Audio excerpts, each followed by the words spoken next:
soc el Gerard, formo part del TDR Quadcopter i avui us explicarem com programar els variadors de velocitat. Els materials que necessitarem serà, òbviament, el variador de velocitat. Hem utilitzat aquest, que s'anomena Cobrain, i el que té de diferent és que porta tots els variadors fusionats en un, és a dir, no necessitarem tenir 4 diferents per al quadcopter.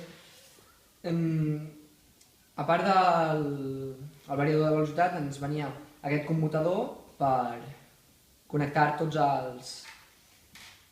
els variadors en un, i això a l'hora de programar amb aquesta targeta de programació ens anirà molt millor.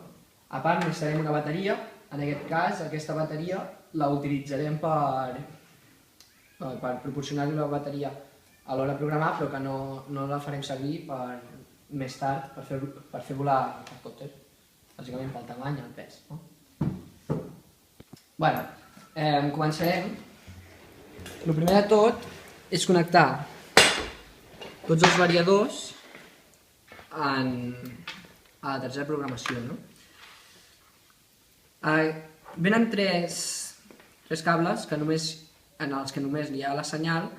Llavors els connectem per ordre que ens diu aquí, és a dir, el vermell seria el primer, és a dir, el posem el primer, el taronja seria el segon, llavors aquest, el tercer, seria la font d'alimentació i s'ha de connectar el blanc amb el punt de dalt, que és el de la senyal. Els altres dos serien el pol positiu i el negatiu, i el següent seria el cable marró, que el connectarem a l'últim. Una vegada ja hem fet això, connectem el commutador a la targeta de commutació. Targeta de commutació no. Continua. Perdoneu, a la targeta de programació. Sobretot s'ha de tenir en compte perquè primer s'ha de connectar segons l'ordre indicat aquí. És a dir, que això tindria, en recte, tindria d'anar així. Una vegada això, ara el següent pas seria connectar les bateries. En aquest cas, com que això és un arreglo provisional, ho hem connectat d'aquesta manera, i ara el Josep les connectarà.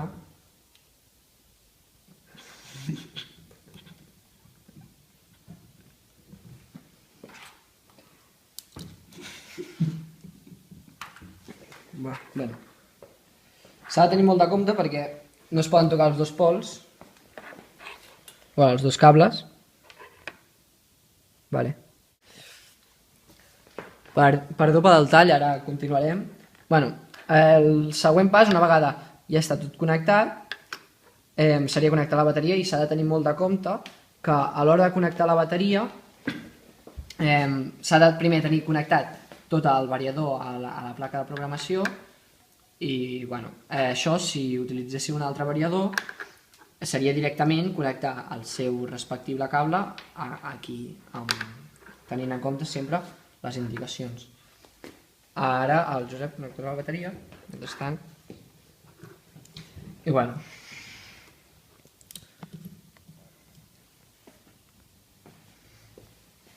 la funció de cada casella, us les deixarem a baix de la descripció, perquè seria una miqueta pesat el vídeo explicar-les, i perquè agafem cada una perquè agafem unes i no les altres.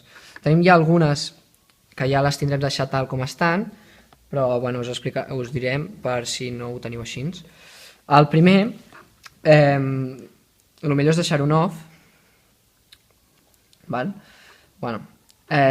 Per passar d'un lloc a l'altre utilitzem aquests botons d'aquí. El Load Default és el que, diguem, deixarà totes les opcions que estan designades ja des de la compra, no? Per a cada respectiu SC. Però bueno, nosaltres no el seguirem perquè nosaltres volem necessitem unes altres coses. I bueno, el primer el deixarem a Break. Per baixar utilitzem el primer botó, val? Aquí quan pampalluga significa que és per canviar, i per aquí es canvien les opcions per al botó més a la dreta. Una vegada ja l'hem escollit, baixem al següent. En aquest escollirem el segon tipus i us explicarem a la descripció per què.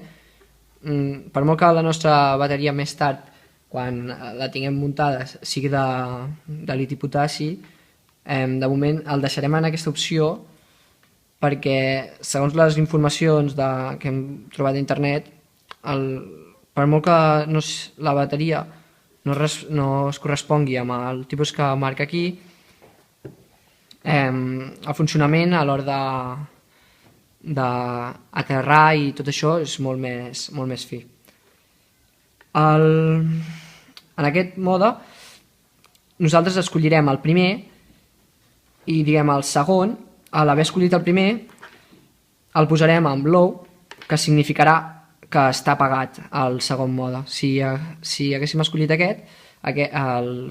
número 4 el tindríem d'haver fet segons el que volguéssim, però al haver-ho ficat soft cut tindrem de ficar-ho low, que significa off al cut off. Bueno, el següent, el start mode, ho deixarem amb normal. El timing mode ho posarem amb high. Bueno, l'apartat de música i les bateries LiPo no hi farem gaire cas perquè és simplement un soroll, però bueno, a nosaltres ens agrada aquest. El següent el deixem amb off i una vegada ja hem acabat el corregim amb OK. Ens diu que ha connectat, ja ha acabat i llavors ja està. Per desconnectar, primer la bateria, tu que arribes més, ja està, i una vegada ja està, el desconnectem i ja està. Si anirem informant més sobre el nostre treball de recerca, si voleu saber més informació, les peces que utilitzem i tot, podeu visitar el nostre blog, es diu quadcoptertdr.blogspot.es i ens veiem.